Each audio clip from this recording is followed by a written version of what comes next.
Shalom, shalom semua, apa kabar? Saya bersuka cita bisa bertemu dengan Anda dalam hadirat Allah. Kita sama-sama siapkan hati untuk saat teduh. Welcome in the presence of God. Saya baca dulu kesaksian ya. Entah kenapa hari ini saya merasa ada banyak orang lagi sedih. Jadi saya bacakan kesaksian untuk menguatkan Anda. Ini dari Manda. Shalom Pastor Philip, terima kasih sudah mengadakan program saat teduh bersama. Lewat saat teduh ini saya merasakan kasih karunia Tuhan. Saya mengikuti saat teduh yang di akhir acara pastor mendoakan orang yang mengalami insomnia. Saya yakin itu untuk saya karena selama pandemi ini saya tiba-tiba jadi insomnia. Saya terima kesembuhan itu dengan iman dan tanpa saya sadari ternyata saya sudah nggak insomnia lagi. Puji Tuhan, Dia juga memberi apa yang saya tidak doakan. Vanessa dari CG Waingapu. Puji Tuhan, saya semalam ikut saat teduh bersama dengan judul Tuhan yang tepat waktu. Hari ini saya tiba-tiba dapat panggilan kerja di perusahaan umum daerah kota saya. Padahal sudah dari 1 tahun yang lalu saya tes. Dan saya nggak masuk karena saya dapat peringkat kedua. Hanya 1 orang yang diterima. Hari ini saya dipanggil sama PT-nya untuk mengisi bagian produksi dan bagian pemasaran. Karena mereka kekurangan orang. Tuhan Yesus memang luar biasa, Dia Allah yang tepat waktu dan tepat janji. Paulus Sapetau. Shalom, saya mau bersaksi bahwa tepat 1 tahun lalu saya mulai pertobatan. Sebelumnya saya adalah seorang penjudi berat dan tidak bisa jadi kepala keluarga yang baik dalam membina rumah tangga. Pada suatu waktu saya iseng buka sebuah kesaksian di YouTube dan ketika itu muncul di beranda khotbah Pastor Philip Mantova. Saya coba dengarkan hingga selesai dan tidak terasa saat itu air mata saya jatuh karena mengingat dosa-dosa saya. Lalu suatu malam saya ungkapkan ke istri bahwa saya mau tobat. Saya menangis. Dan istri saya kaget saat hari Minggu saya yang duluan ajak dia ke gereja. Dan saya memutuskan untuk menerima Tuhan Yesus melalui baptisan. Puji Tuhan, keluarga kami banyak dituntun dalam iman dari pelayanan dan saat teduh ini. Dalam 1 tahun ini, jika saya nggak bekerja malam, keluarga kami ada mesbah doa bersama oleh karena tuntunan dari pelayanan saat teduh ini. Banyak mujizat yang kami alami saat dekat dengan Tuhan Yesus yang tidak bisa kami sebutkan satu persatu. Mujizat terbesar adalah perubahan hidup. Sungguh sukacitanya itu kelas malaikat di sorga. Waktu kita mendapatkan kesaksian orang-orang yang diubahkan, keluarganya dipulihkan, orang berdosa yang berbalik hatinya kepada Tuhan Yesus. Dan saya yakin itu juga yang Tuhan mau lakukan di saat teduh kali ini. Please jangan sedih, saya rasakan ada banyak orang lagi sedih sekali, saya tidak tahu kenapa. Dan kalau saya sebut ini, Anda nggak usah mikir ini bukan untuk saya kali ini, untuk orang lain. Kalau Anda sedih ya itu untuk Anda. Yesus mengasihimu ya. Nanti sebentar lagi saya ajak kita menyembah bersama dengan tim saat teduh. Saya dorong Anda untuk apa adanya sama Tuhan. Kalau mau diam, tenang ya diam, tenang. Mau berlutut, berlututlah. Jangan pedulikan orang di sekelilingnya. Apalagi kalau Anda di rumah. Mau angkat tangan, mau memejamkan mata, mau buka mata. Ekspresi apa adanya, yang penting tulus hati menghampiri Kristus. Yang mau nangis, nangislah. Tuhan itu sayang dan Tuhan mengerti bahasa air mata. Are you ready? Mari kita menyembah. Seperti rusa merindukan air, demikianlah jiwaku merindukan Engkau. Ku berharap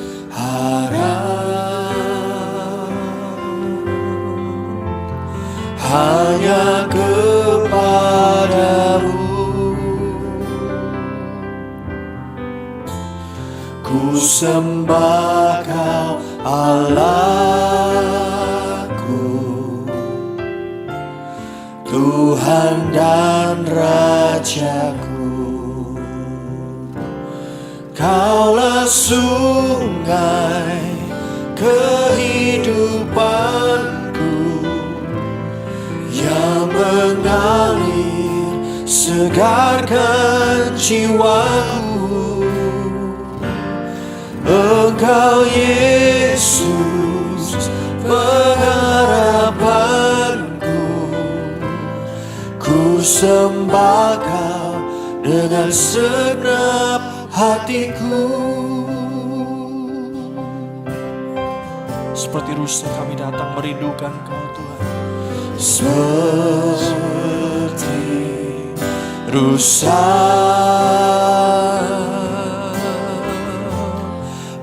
merindukan air, demikianlah jiwaku merindukan Engkau. Ku berharap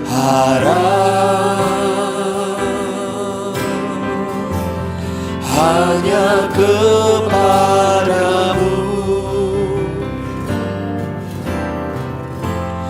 Ku sembah Kau Allahku, Tuhan dan Rajaku. Kaulah sungai, Kaulah sungai kehidupanku yang mengalir segarkan jiwaku. Engkau Yesus pengharapanku, ku sembah Kau dengan segenap hatiku. Kaulah sungai, Kaulah sungai kehidupanku yang mengalir segarkan jiwaku. Engkau Yesus pengharapanku, ku sembah Kau dengan segenap hatiku.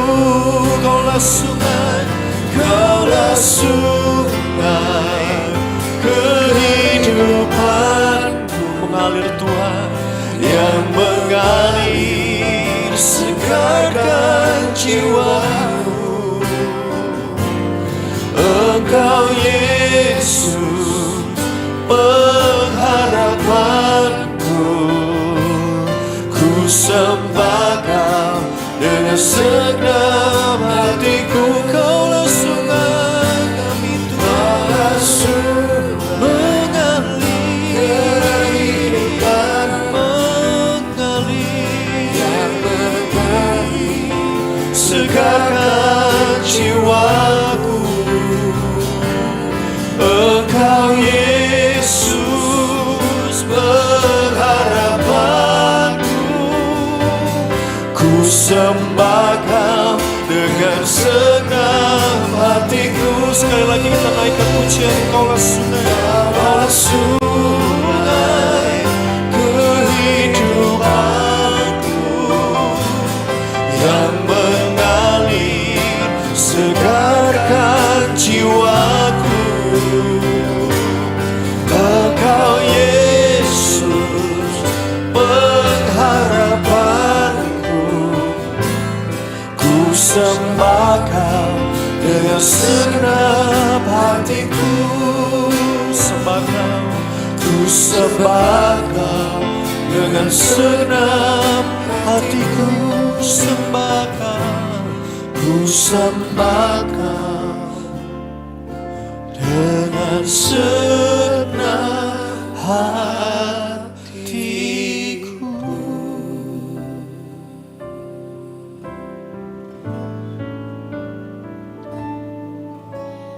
Kaulah Tuhanku, Kaulah Rajaku, Kau yang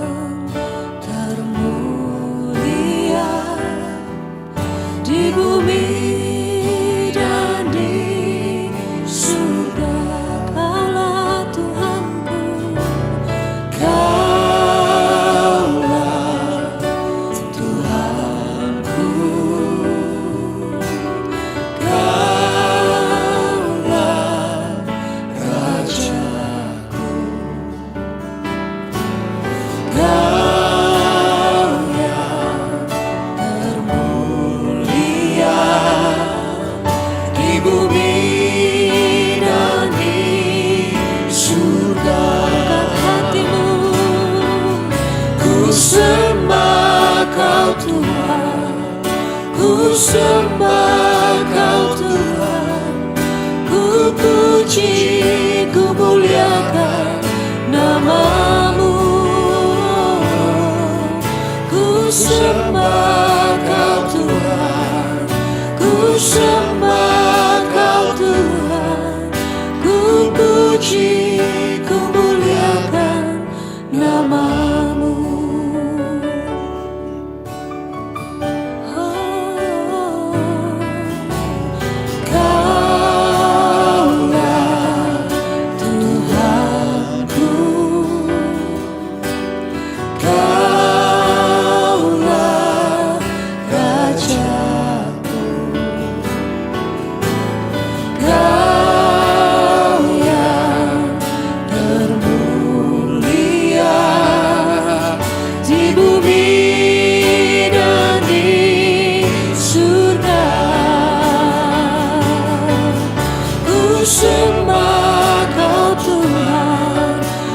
Sembah Kau Tuhan, ku puji, ku muliakan nama-Mu. Ku sembah Kau Tuhan, ku sembah Kau Tuhan, ku puji, ku muliakan. Ku sembah Kau Tuhan, ku sembah Tuhan, ku sembah Kau Tuhan, ku puji, ku muliakan nama-Mu. Ku sembah Kau Tuhan, ku sembah Kau Tuhan, ku puji, ku muliakan nama-Mu.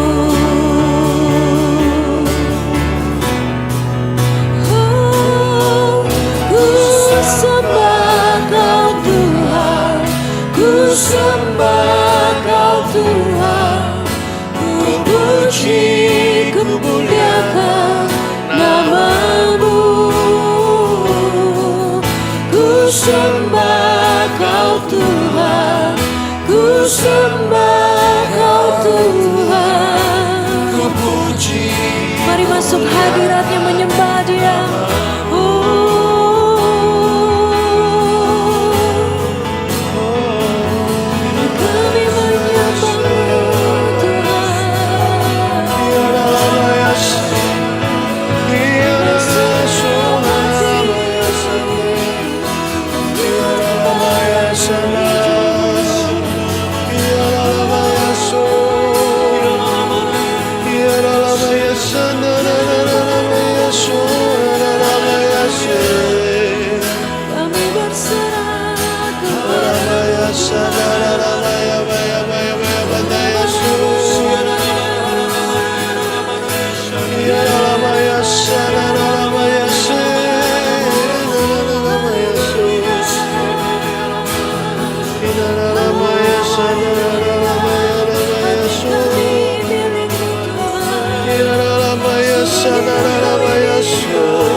Ku sembah Kau Tuhan, ku sembah Kau Tuhan, ku puji, ku muliakan nama-Mu.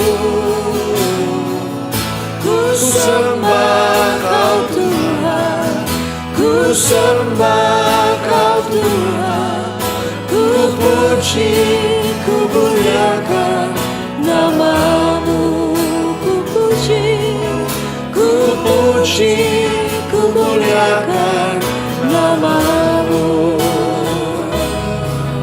Ku puji, ku muliakan nama-Mu.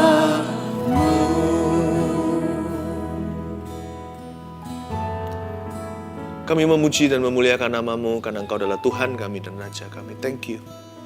Makasih Tuhan. Siapa Engkau di hidup kami tidak akan pernah menganggap biasa. Apa yang Kau perbuat dalam hidup kami, apa yang Kau lakukan di Kalvari, sampai selama-lamanya kami tidak mungkin bisa membalas budi. Oleh karena itu kami datang hanya dengan memuji dan menyembah. Sekalipun sebagian di antara kami harus melakukannya dengan bercucuran air mata, tapi kami tahu ya Tuhan, semua itu adalah untuk Tuhan. Tuhan berkati umat-Mu, sayangi setiap domba, Tuhan cinta kami semua. Gendong Tuhan satu persatu, yang lemah Tuhan gendong. Yang dikambing hitamkan oleh keadaannya Tuhan atau oleh sekelilingnya, Tuhan gendong. Tuhan sayangi setiap domba-Mu. Berapapun usianya dan latar belakangnya. Siapapun mereka. Tuhan kasih dan sayangi. Tuhan belai setiap kami. Terima kasih Tuhan. Sampaikan sabda-Mu, sembunyikan hamba-Mu di balik salib Yesus. Dalam nama Yesus. Haleluya. Amin. Puji Tuhan. Shalom semua sekali lagi. Saya bersyukur saat teduh ini terus berjalan dan tidak terasa kurang lebih di tanggal-tanggal ini, tahun yang lalu kita memulai saat teduh, jadi hari ini boleh dikatakan saat teduh first anniversary, ulang tahun ke-1 ya. Doakan kami terus ya, karena tugas kami banyak, karena itu Anda juga perlu loh doakan tim saat teduh, dan terima kasih yang sudah terlibat dalam pelayanan yang sangat mulia ini untuk membimbing umat Tuhan dan menuntun orang kepada Kristus. Dan berdoa supaya kami terus diberikan Tuhan kemampuan, kekuatan, khususnya untuk mengatur waktu. Waktu itu penting sekali, apalagi sekarang pelan-pelan semua sudah kembali normal. Onsite pun sudah jalan, ada banyak tugas. Kita doakan saat teduh terus berjalan, dan dengan doa-doa Anda, pasti berkat Tuhan mengalir terus, tak henti-hentinya. Hari ini saya mau sampaikan firman Tuhan yang berjudul Bahasa Air Mata. Kita buka Alkitab bersama-sama di Yohanes pasal 11, ayat 28 sampai 37. Bahasa air mata. Sambil Anda buka. Seperti yang saya katakan tadi di awal-awal acara, saya merasakan ada banyak di antara Anda yang sedang menangis hari ini, today. Mungkin juga beberapa sekarang. Jangan menangis. Tuhan sayang padamu. Apa yang membuat hati Anda gelisah? Sampaikan ke Tuhan. Tapi jikalau Anda harus menangis, jangan sia-siakan air mata ya. Biarkan firman Tuhan hari ini mengajari apa itu bahasa air mata. Agar supaya kita jangan menangis sia-sia, tetapi mencucurkan air mata itu sambil maju dalam rencana Allah. Yang menabur dengan mencucurkan air mata, pasti akan menuai dengan sorak-sorai, pulang membawa berkas-berkasnya. Mari kita sudah buka sekarang, kita baca, yaitu Yohanes 11 ayat 28. Saya langsung penggal di bagian ini saja, di babak berikutnya dari cerita kebangkitan Lazarus.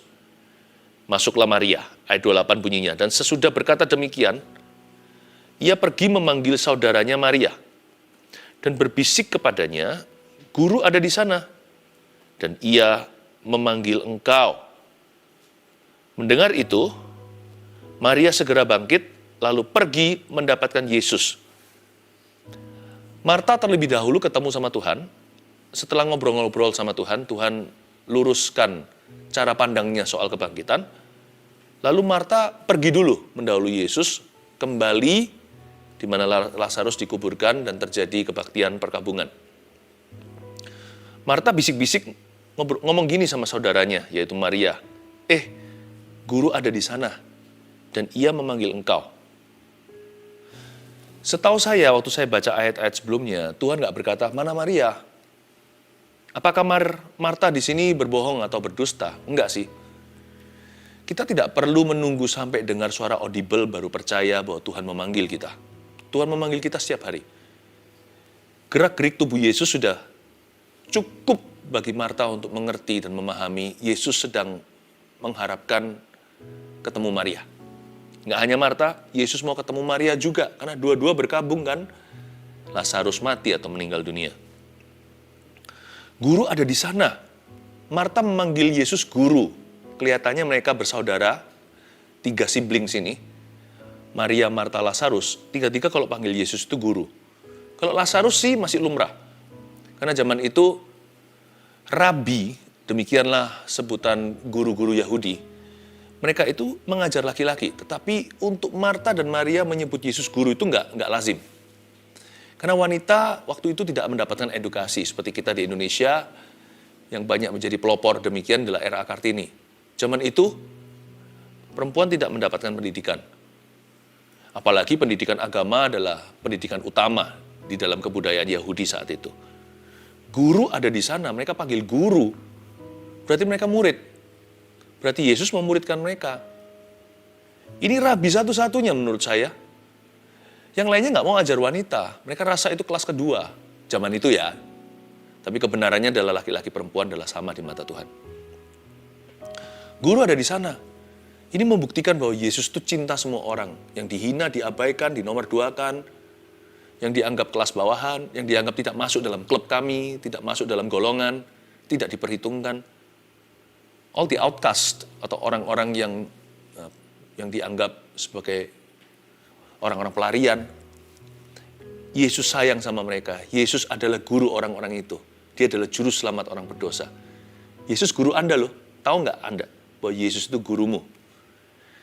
Marta selalu dianggap sebagai seseorang yang negatif karena dia tegur Maria kan, lalu beritahu itu loh, guru suruh dia kerja masa saya aja. Dia terus duduk di bawah kakimu dengar firmanmu. Marta selalu dianggap sebagai semacam orang jahatnya. Padahal enggak sih, banyak hal kita bisa belajar dari Marta. Dalam insiden satu itu enggak bisa terlalu dibesar-besarkan.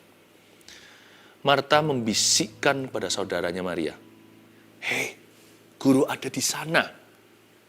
Dari sini kita pelajari bahwa iman enggak selalu harus koar-koar. Iman enggak usah rame-rame. Kalau waktunya kita bersaksi bagi Yesus, jangan sembunyikan lampu di bawah gantang. Preach it from the rooftop. Khotbahkan, beritakan dari atap rumah. Semua orang harus tahu, mercusuar kan tidak ditaruh di bawah, tetapi di atas gunung atau tempat yang tinggi. Cahaya harus taruh di situ. Tetapi kalau bicara tentang conviction atau keyakinanmu, pegang aja di hatimu. Tidak perlu demokrasi tanya kanan kiri. Kalau dia bilang, guru ada di sana, nanti banyak-banyak yang bondong-bondong datang hanya penasaran. Tapi Marta dan Maria sungguh-sungguh mau percaya. Udahlah, percaya itu nggak usah ikut-ikutan.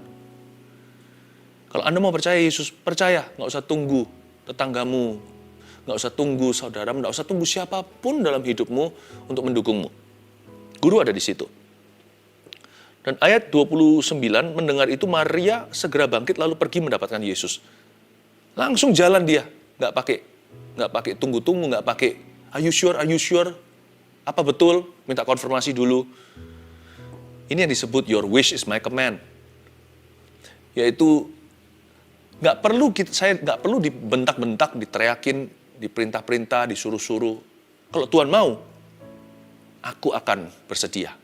Kalau Tuhan berkata, datanglah, langsung aku hengkang kaki dan ke situ. Saya nggak perlu tunggu. Your wish is my command. Dari sini, saya ngerti kenapa Yesus punya hubungan yang istimewa dengan keluarga Maria, Marta, dan Lazarus ini. Mereka bukan hanya orang-orang yang mudah diajar, tapi mereka juga adalah orang-orang yang sangat-sangat nurut sama Tuhan. Udahlah, nurut aja sama Tuhan. Nggak usah suka berbantah atau bantah-bantahan. Percuma buat kita. Nggak menang kita itu berbantah lawan pencipta. Dari sini saya bisa menangkap hatinya Maria. Saya mau punya hati seperti itu. Ya, seperti wanita yang mengurapimu, menangis di bawah kakimu. Saya mau punya hati begitu. Mari kita lanjut. Ayat 30 bunyinya, tetapi waktu itu Yesus belum sampai ke dalam kampung itu. Ia masih berada di tempat Marta menjumpai dia. Masih berapa kilo lah kira-kira Ketika orang-orang Yahudi yang bersama-sama dengan Maria di rumah itu untuk menghiburnya, melihat bahwa Maria segera bangkit dan pergi keluar, mereka mengikutinya karena mereka menyangka bahwa Maria pergi ke kubur untuk meratap di situ. Orang-orang ini kan nggak dengar, Marta kan bisik-bisik ke sisternya. Tapi orang-orang ini ketika lihat Maria bangkit langsung hengkang, langsung jalan. Mereka kira, dia mau pergi ke kubur untuk meratap. Memang betul, Maria ini wanita ratapan. Ini wanita air mata. Tapi dia bukan seperti yang mereka kira. Mereka kira dia hanya menangis atau meratapi saja. No, Maria itu yang kita harus pelajari lewat cerita ini. She always cried purposely. Dia selalu menangis dengan tujuan yang jelas. Nah, ini yang harus jadi pelajaran buat kita. Hari ini harus jadi rema dan pewahyuan. Bahasa air mata Maria. Tapi orang-orang ini kelihatan, para ibu-ibu Yahudi ini semuanya mengikuti dia pergi ke situ. Kiranya dia mau meratap ke kuburan. Mereka ketara adalah orang-orang yang gak ngerti kenapa mereka menangis. Banyak orang itu gitu ya. Apalagi kalau ibu-ibu kumpul gitu, kalau ada yang berkabung, satu nangis, yang lainnya ikut nangis. Padahal nangis mereka beda-beda. Sama dengan di dunia ini kalau ada huru-hara. Lihat provokatornya 1-2. Tapi yang ikut-ikut rame-rame banyak ketika ditanya di interview atau ditangkap misalkan. Kenapa kamu ikut dalam kerusuhan? Nggak tahu. Jangan ikut-ikutan. If you must cry, kalau memang Anda harus nangis, jangan sia-siakan air matamu. Kalau Anda memang menangisnya tujuannya hanyalah untuk mengasihani diri sendiri, maka izinkan saya mengatakan dengan tegas, please don't cry. Don't cry at all. Nggak usah nangis sama sekali. Tuhan sayang padamu, udahlah jangan mengeluh. He loves you. Sudahlah. Tapi kalau Anda memang harus menangis untuk tujuan Maria, dan saya nggak berani menghalangi Anda, bisa-bisa saya dimarah sama Yesus. Karena air mata Maria menggugah hati sang juru selamat. Ayat 32. Setibanya Maria di tempat Yesus berada dan melihat dia, tersungkurlah ia di depan kakinya. Ini adalah postur menyembah ya. Dan berkata kepadanya, Tuhan, sekiranya engkau ada di sini, saudaraku pasti tidak mati. Kalimat yang diucapkan Maria, jika Anda baca ayat-ayat sebelumnya, kalimatnya sama. Tapi efeknya beda. Waktu Marta mengucapkannya, Tuhan koreksi dia. Waktu Maria mengucapkannya, bertambah dengan postur menyembah, tersungkurlah ia di depan kakinya. Yesus tidak koreksi apa-apa, tapi langsung turut menangis. Sebelum kita baca ayat-ayat sebelumnya, saya jelaskan di poin ini. Tersungkurlah ia di depan kakinya. Tahun ini, belajarlah to worship. Jangan hanya baca Alkitab. Saya cinta Alkitab, jangan salah paham ya. Saya baca Alkitab terus. Keluarga saya adalah living witness. Kalau saya ngomong begini ini benar atau munafik, mereka yang paling tahu. Alkitab ini yang aku baca siang, malam, pagi, petang. Pagi hari bangun tidur, saya cium istri saya setelah saya berdoa di ranjang saya. Saya pergi ke ruang studi saya atau ruang belajar. Alkitab saya makan.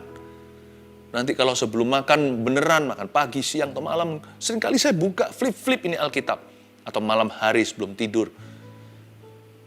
Tapi jangan hanya baca Alkitab saja. Jangan renungkan firman doang. Belajarlah seninya menyembah. Learn to worship. Belajar untuk hatinya itu luas gitu sama Yesus. Jangan-jangan kalau kita merasa diri punya banyak pengetahuan nanti jadi orang Farisi atau ahli Taurat. Tersungkurlah ia di depan kakinya. Yesus tidak kepingin diajak berdebat. Yesus itu ingin dikasih oleh Anda dan saya.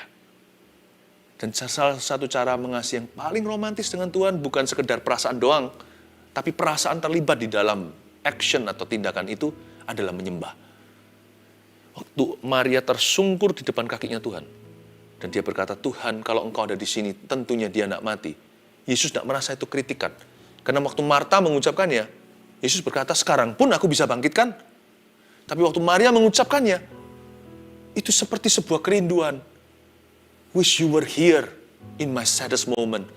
Di momentumku yang paling sedih, aku harap engkau ada di sini. Maria tidak mencetuskan mujizat apa yang dia harapkan. Dia hanya berkata, Lord, I desire your presence. Aku rindu hadiratmu. Menangis pula. Dan akhirnya Yesus masyigu. Itu bahasa Alkitab berbicara dia tergerak dengan amat sangat. Ayat 33.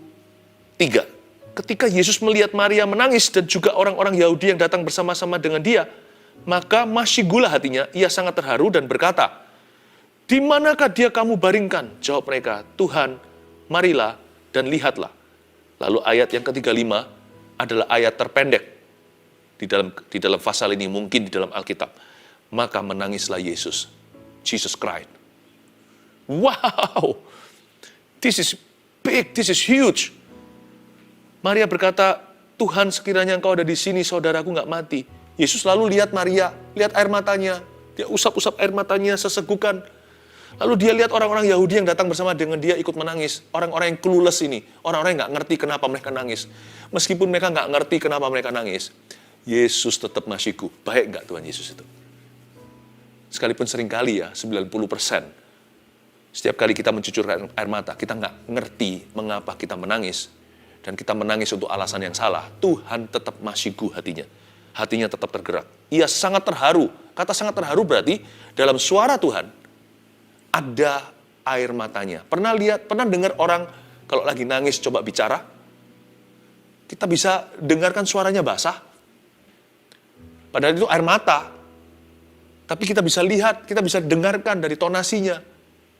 Orang ini sedang menangis, kadang-kadang di sebelah situ, lewat telepon, audio saja. Kita nggak lihat matanya, nggak lihat raut wajahnya, nggak lihat apakah basah. Tapi waktu dia ngomong, Mama lagi nangis ya? Atau kita bisa tahu istri kita lagi nangis. Sayang kamu lagi nangis ya? Atau kita bisa tahu anak kita, kenapa nangis nak? Padahal kita nggak lihat wajahnya. Itu yang disebut, ia sangat terharu dan berkata. Jesus cried in his voice. Mungkin suaranya bukan begini ya, ayat 34, bukan di manakah dia kamu baringkan. Mungkin suaranya begini, coba ya. Coba saya tirukan. Di manakah dia kamu baringkan? Mungkin gitu. Jawab mereka, Tuhan, marilah dan lihatlah, maka menangislah Yesus. Kata menangislah Yesus di sini dalam bahasa Yunaninya, yaitu bahasa Perjanjian Baru, dia konotasinya adalah quiet weeping atau menangis dengan diam-diam. Bukan menangis yang lebay atau berlebihan atau yang cari perhatian. Orang Yahudi zaman itu mereka nangisnya berlebihan. Bisa-bisa nih orang-orang yang bersama dengan Maria ini nangisnya lebih heboh daripada Maria sendiri. Apalagi di zaman-zaman itu ada yang di-hire khusus, secara khusus disewa untuk jadi peratap. Sampai hari ini masih ada kok. Jadi mereka yang harus nangis, mereka memang professional crier, professional weeper, orang-orang yang menangis secara profesi, dibayar untuk itu. Tapi yang gituan itu tangisan-tangisan yang tidak menggugah hati. Itu tidak membuat Tuhan masyiku atau terharu. Itu bukan bahasa air mata. Itu air mata saja. Bisa jadi air mata buaya. Bahasa air mata itu dalam bahasa Yunaninya dulu, it suggests quiet weeping. Jadi yang Yesus menangis dan Maria menangis itu konotasinya ke situ. Sedangkan yang orang-orang Yahudi yang lain bersama dengan Maria menangis itu yang menangisnya berlebihan, yang profesional, yang bahasa anak muda hari ini, yang lebay. Kalau yang dari Malaysia mendengarkan ini mungkin nggak ngerti, makanya saya kasih kata yang berlebihan, yang agak overreacting. Saya nggak berkata kalau menangis yang quiet weeping itu berarti orang itu menangisnya pelan-pelan. Enggak, saya pernah melihat orang berkabung. Saya seorang pendeta, seorang hamba Tuhan, lihat ups and downs-nya manusia dan jemaat yang saya kasihi. Waktu menangis, nangisnya ada yang nangis. Tapi nggak lebay, karena tangisannya dari hati. Dia menangis, sungguh-sungguh menangis. Ada orang yang dijamah Tuhan di gereja atau dalam kebaktian ibadah. Seperti saat teduh begini juga. Saya kan nggak bisa dengar, tapi Yesus ada di sana. Ada yang menangis. Menangis sejadi-jadinya. Menangis itu sampai betul-betul badannya bergetar. Jangan hakimi orang gitu kalau dari hati ya. Dia ngalami Tuhan Yesus. Jangan berkata fanatik atau emosional, sentimental. Ikut Tuhan itu, percaya Tuhan itu akal budi pikiran. Lah ya, tapi juga segenap hati kan. Hati, akal, budi, kekuatan, kehidupan. Jangan lupa ada hati. Jadi kalau ada orang begitu, diam. Kalau Anda memang simpatik atau empati dengan orang begitu, ikutlah menangis. Menangislah dengan orang yang menangis. Tertawalah dengan orang tertawa. Yakobus katakan begitu dalam perjanjian baru. Ada orang yang di zaman Tuhan itu saking demikiannya, hebatnya zaman Tuhan. Dia nggak pernah di zaman demikian, nggak pernah mengalami kasih segede itu. Ada di antara mereka yang sampai nggak sanggup berdiri. Seperti terlentang. Posturnya seperti menyembah, baik itu ke depan maupun ke belakang. Saya berkali-kali lihat orang di jamaah Tuhan demikian. Mereka nangis sekali, nangis. Saya respect, saya honor itu. Saya menghargai, menghormati momen seperti itu. Tinggal saya aja yang harus bisa jadi seorang good friend bagi orang demikian. Saya jagai dia, tungguin di sana sampai dia selesai dengan Tuhan, saya nggak ganggu. Atau kalau dia sedang berada di lantai, di mana? Ya kan? Saya mungkin kasih dia jaket saya, kalau itu seorang teman, supaya dia berada di lantai situ. Tetap saya jaga, dia punya dignity. Jangan hakimi orang yang mengalami manifestasi kasih. Because you did not experience, you haven't experienced what they have. Karena Anda belum alami apa yang mereka sudah alami.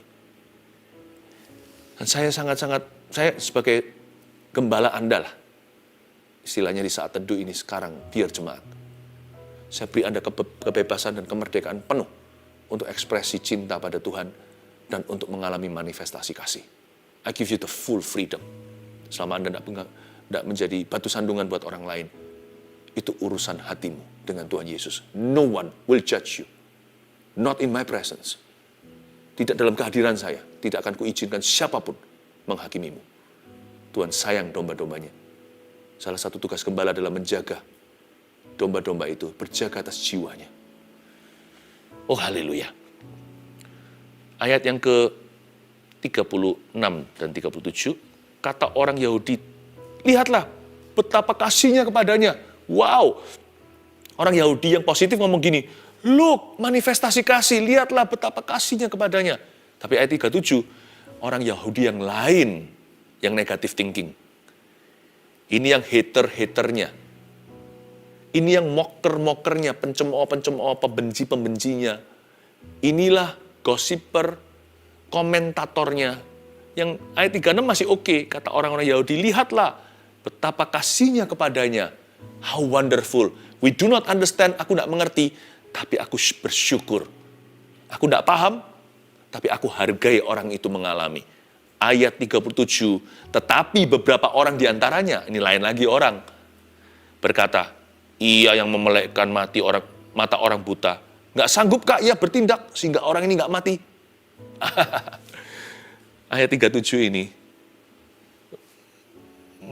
dimasukkan satu kategori. Orang-orang yang suka komentar doang. Orang-orang gini ini tukang rame-rame.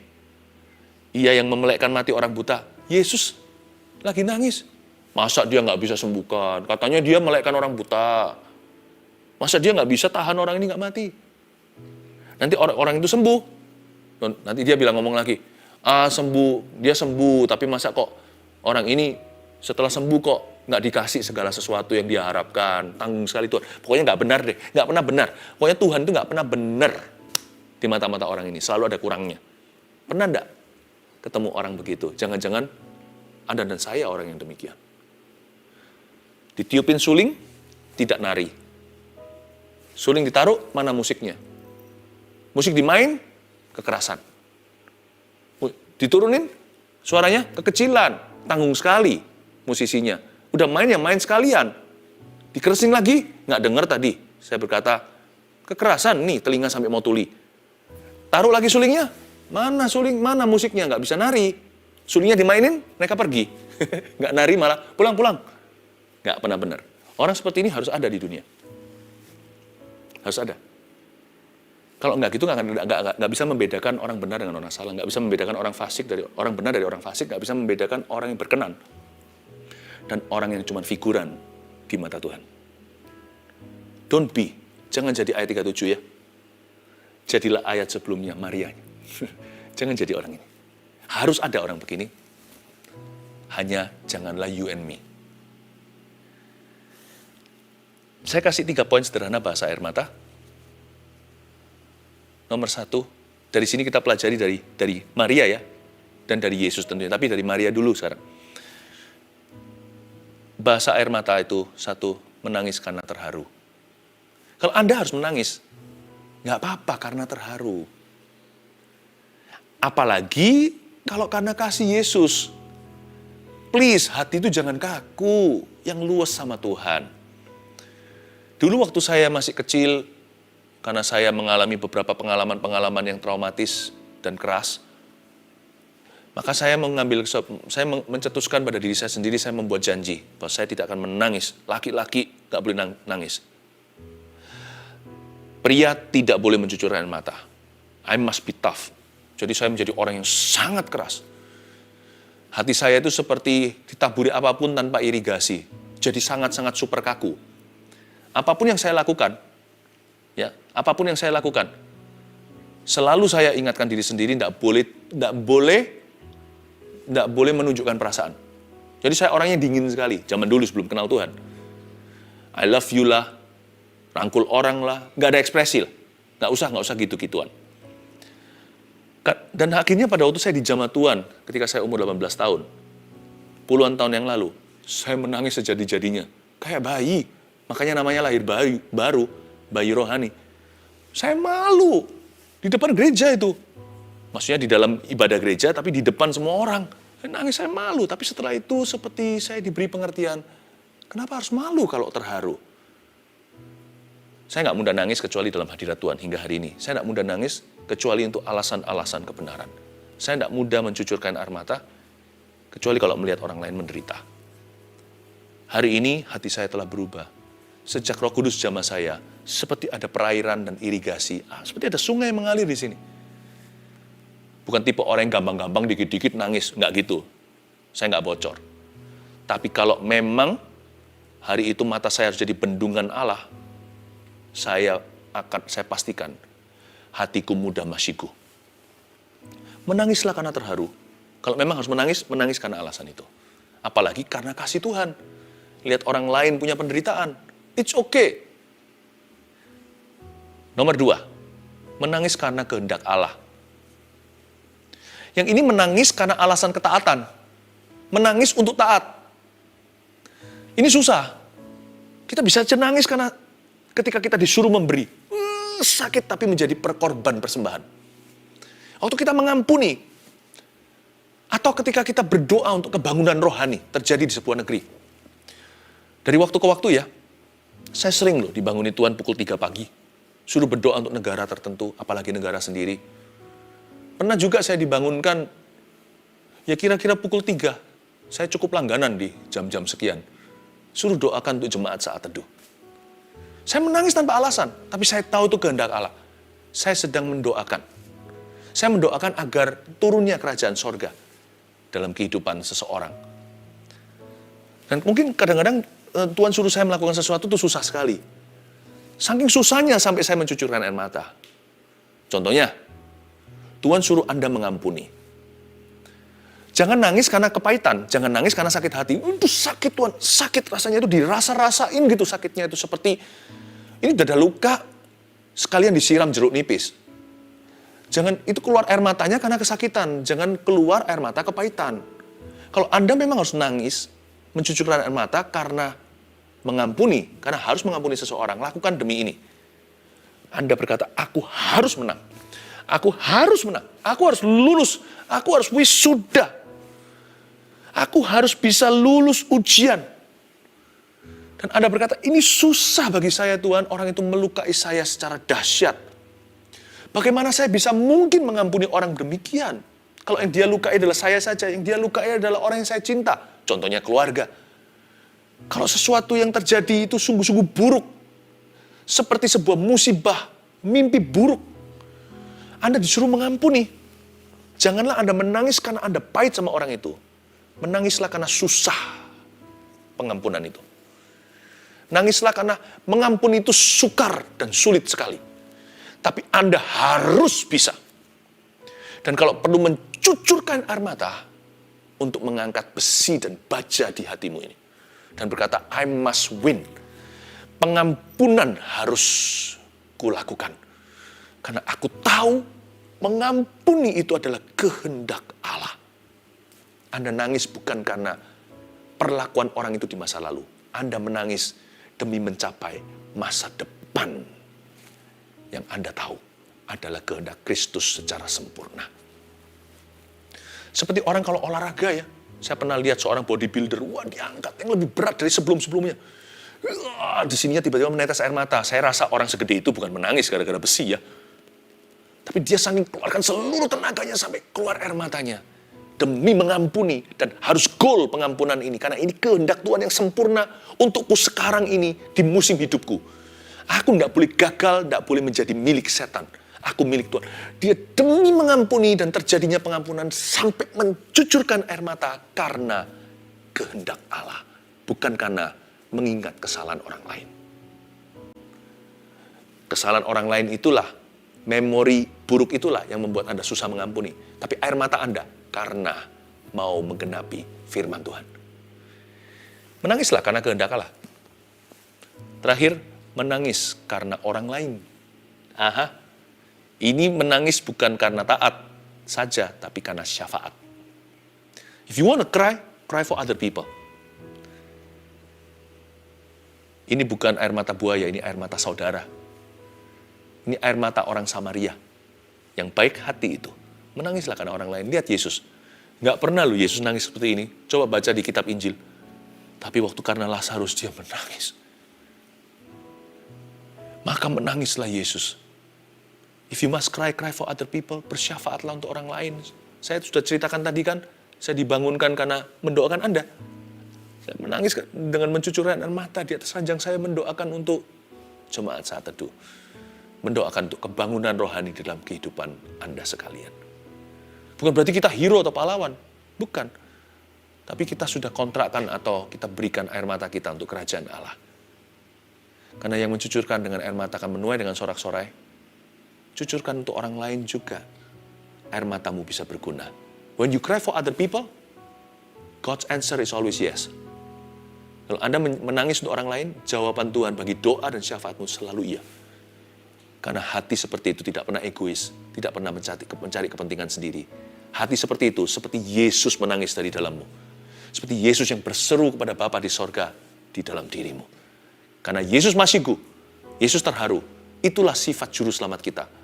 Dia peduli dan terbeban bagi sesamanya. Saya ajak Anda untuk mengerti bahasa cinta. Dan bahasa air mata 1, 2, 3 direview sekali lagi. Menangis karena terharu. Itulah bahasa air mata yang Tuhan inginkan dalam hidup Anda. 2, menangis karena kehendak Allah. Itulah bahasa air mata yang sorga pahami. 3, menangis karena orang lain. Itulah bahasa air mata yang membuat Yesus Masihiku dan Bapa tidak akan berkata tidak kepada doa syafaatmu. Yesus memberkatimu. Mari kita serahkan hati kita dan air mata kita dan segenap hidup kita hanya kepada Dia. Dan Dia menunggumu saat ini di bawah kakinya. Haleluya. Seperti wanita mengurapimu, menangis di bawah kakimu. Demikian hidupku mau mengasihimu. Yesus, Engkau baik bagiku. Seperti wanita mengurapimu. Seperti wanita mengurapimu, menangis di bawah kakimu. Demikian hidupku mau mengasihimu. Yesus, Engkau baik bagiku.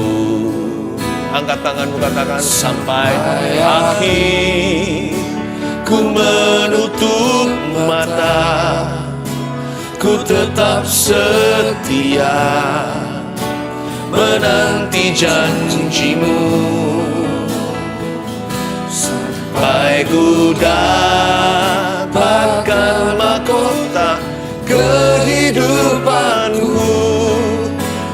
tetap setia untuk melayanimu. Pria dan wanita sama-sama katakan, seperti wanita mengurapimu, menangis di bawah kakimu.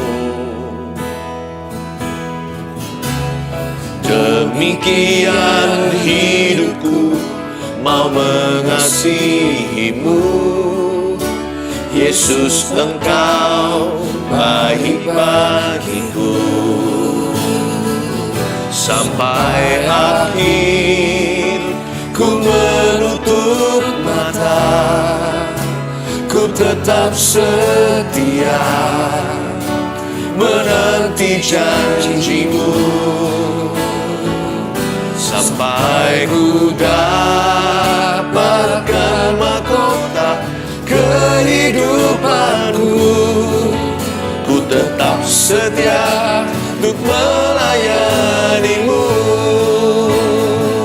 Sampai akhir ku menutup mata, ku tetap setia menanti janjimu.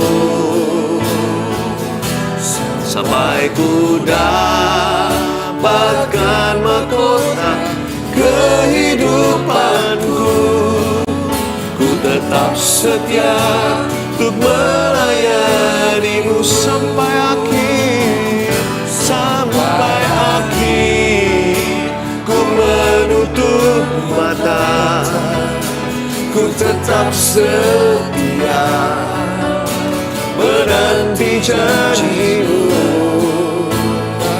Sampai ku dapatkan mahkota kehidupanku, ku tetap setia untuk melayanimu.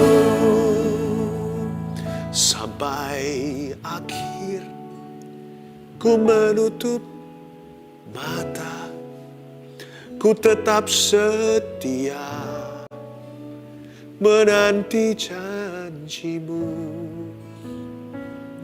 Sampai ku dapatkan mahkota kehidupanku, ku tetap setia untuk melayanimu.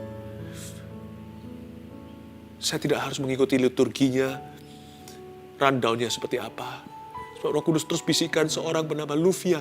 Saya nggak, mungkin pronoun saya salah kali ya, namanya agak susah untuk I don't know what you're experiencing, apa yang Anda alami. Tapi saya rasa Anda dalam posisi yang sangat desperate sekali. Luvia. Kayaknya Anda minta sama Tuhan. Anda di penghujung tanduk sesuatu. Anda minta supaya Tuhan perhatikan. Saya tidak kasih pesan lebih dari itu. Cuma disuruh sebut namamu. Who are you? What are you experiencing? What are you facing? Siapa Anda? Apa yang Anda alami? Saya tidak tahu. Kalau itu Anda, Tuhan sedang menjamah Anda sekarang dan pesan ini tepat untukmu. Anda harus beritahu kami ya, supaya saya nggak penasaran begini, ini apa maksudnya. Roh Kudus bilang begini, listen. Janda dengan satu anak sematawayang. Ini bukan yang Luvia tadi, ini sudah orang lain. Roh Kudus taruh kalimat ini. Nanti 2 tahun lagi dia umur 16, anak cowokmu itu akan menimbulkan sorak-sorai di hatimu. Kau akan menuai dengan sorak-sorai. Sebagai sebuah harapan, di tahun-tahun yang akan datang, Anda akan melihat ada suatu alasan berbahagia. Entah dia juara atau entah dia apa. Tapi anak ini akan disertai sama Roh Kudus. Tidak pernah Tuhan biarkan seorang janda menangis sendirian. Sebab Tuhan itu suami bagi yang tidak bersuami, ayah bagi yang tidak berayah. Janda dengan anak atau seorang putra sematawayang. 2 years from now, kau akan menuai dengan sorak-sorai. Jangan depresi berlebihan. Ada suami istri yang sekarang berdoa, Anda gelisah luar biasa, Anda minta mujizat dari Tuhan. Bayi Anda lahir, kelihatannya sehat, berapa waktu kemudian terdeteksi memang ada jantungnya ada kelainan. Something to do, ada sesuatu hubungannya dengan klebnya atau apanya, saya nggak ngerti, saya nggak paham begituan. Tapi saya hanya sampaikan dengan taat aja kepada Anda. Di dalam nama Yesus Kristus, Allah menilik sengsaramu. Jantung bayimu itu baru. Tetap harus ke dokter, harus diperiksa dengan sungguhan. Semua mujizat Tuhan akan diverifikasi secara medis. Pasti akan lulus meja dokter. Tuhan Yesus baik. Tuhan menjamah anak Anda. Anak Anda akan tumbuh besar sempurna, atletis lagi nanti.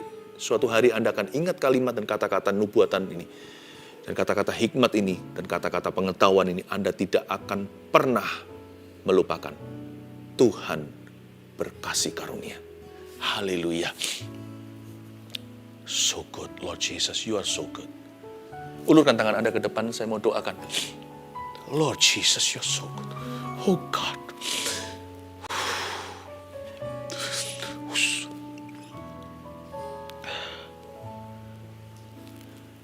Saya rasakan angin berembus di depan saya.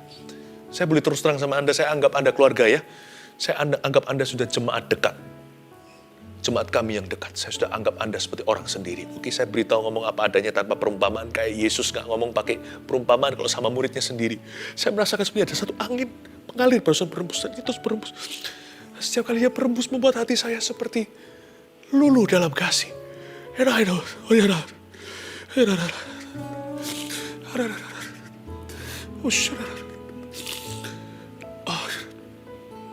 Ulurkan tangan saja. Permohonan doa saya serahkan ke kaki Tuhan. Saya tidak akan tumpang tangan seperti biasa. Ulurkan tangan. Ada lawatan Tuhan di rumah.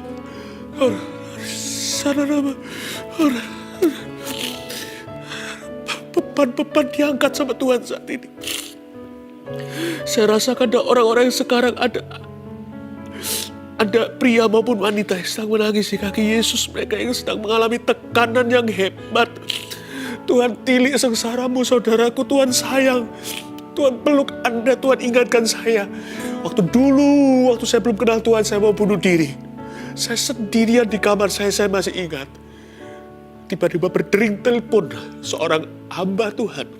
Berkata sama saya mendapat penglihatan Yesus sedang belai-belai kamu. Saya lihat kanan kiri di mana, tapi saya menangis seperti ini. Di belai-belai Kristus, itulah titik balik saya. Harusnya saya masuk neraka.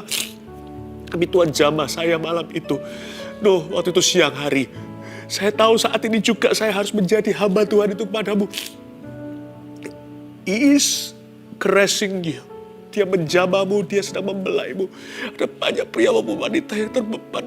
Sesak hati saya ini kayak sesak sekarang. Rasa seperti ada hembusan angin luar biasa. Penuh dengan kasih, luluh dengan cinta. Receive the Holy Spirit. Receive the Holy Spirit in Jesus' name, dalam nama Yesus. Shananabatakaya shanunu rabata. Yarabatakabaya shanunabadaba. Yarabatakaya shananabaya shananabatabakam. Haleluya. Ku menutup mata, ku tetap setia menanti janjimu sampai ku dapatkan mahkota kehidupanku. Ku tetap setia untuk melayanimu sampai akhir. Ku menutup mata, ku tetap setia menanti janjimu. Jesus loves you, church. Jesus loves you. Sampai ku dapatkan mahkota kehidupan aku. Ku tetap setia untuk melayanimu. sampai akhir, sampai akhir. Ku menutup mata, ku tetap setia menanti janjimu sampai ku dapatkan mahkota kehidupanku. Ku tetap setia untuk melayanimu sampai ku dapat mahkota, sampai ku dapatkan mahkota kehidupanku. Ku tetap setia untuk melayanimu sampai ku dapatkan, sampai ku dapatkan mahkota kehidupanku. Ku tetap setia untuk melayanimu. Mari tenangkan hati kita sebentar. Kita masih ada beberapa menit. Just be quiet. Musik main pelan-pelan. Just be quiet. How beautiful you are, Jesus. How pretty your presence. How manly your anointing.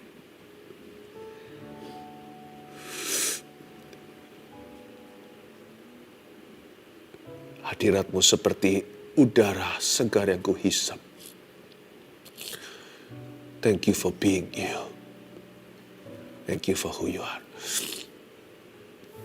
Sebentar saya doa berkat pengembalaan ya. Lagu terakhir setelah doa berkat yang just musik aja kayak gini. Setelah doa berkat selesai, saya pamit. Anda bisa tetap tenang aja dalam hadirat Tuhan ya. Ada orang-orang yang masih dilawat Tuhan, saya tahu. Kalau memang Anda harus kembali ke tugas Anda, silahkan. Tapi ada banyak juga yang sekarang masih terus berdiam di hadirat Tuhan. Silahkan ya. Saya rasakan episode ini betul-betul hari ini sesuatu istimewa. Saya sendiri susah untuk berbicara. Glory. Glory to Jesus. Glory Lord. God is doing deep works in the spirits of many. Tuhan sedang melakukan pekerjaan yang begitu mendalam dalam roh banyak orang. Haleluya.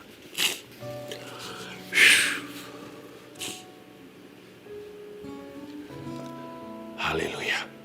Sampai akhir ku menutup mata. Ku tetap setia menanti janjimu sampai ku dapatkan mahkota kehidupanku. Ku tetap setia untuk melayanimu. Oh, ku tetap setia untuk melayanimu. Ku tetap setia untuk melayanimu.